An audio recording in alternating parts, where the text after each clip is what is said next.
থাকতে পারে না, ঠিক কিনা? এজন্য আল্লাহ পাক রব্বুল আলামিন বললেন, শোনো শোনো, আল্লাহু ওয়ালিয়ুল্লাযীনা আমানু ইখরিজুহুম মিনাল যুলুমাতি ইলান নূর।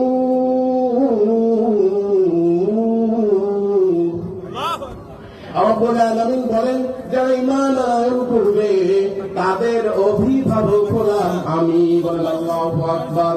আমাদের অভিভাবক যদি আল্লাহ হয়ে যায়, আমাদের কোনো চিন্তাও নাই, আমাদের কোনো ভয়ও নাই, ঠিক কিনা?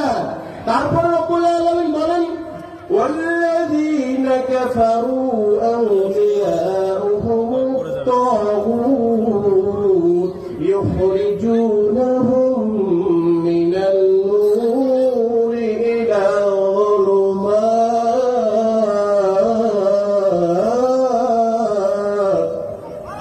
রব্বুল আলামিন বলে, যারা ঈমান আনয়ন করবে তাদের অভিভাবক আমি, তাদের অভিভাবক আমি হয়ে যাব। তার মানে তাদের কোনো টেনশন নাই, চিন্তাও নাই, ভয়ও নাই, ভয় শূন্য করে দিবেন একজন, তার নাম কি?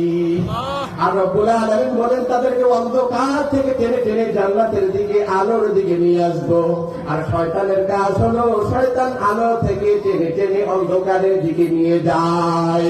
এজন্য তাদের কাজ হলো শয়তানকে তারা অভিভাবক বানায়। এজন্য রব্বুল আলামিন বলেন, উলাইকা আসহাবুন নার,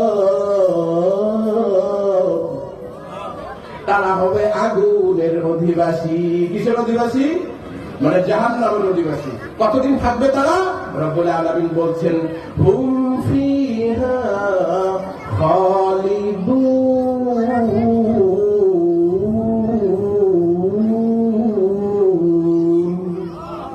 অনন্তকাল অসীমকাল জাহান্নামের মধ্যে থাকবে। এমনকি তারা জাহান্নামের মধ্যেও হবে চিরস্থায়ী।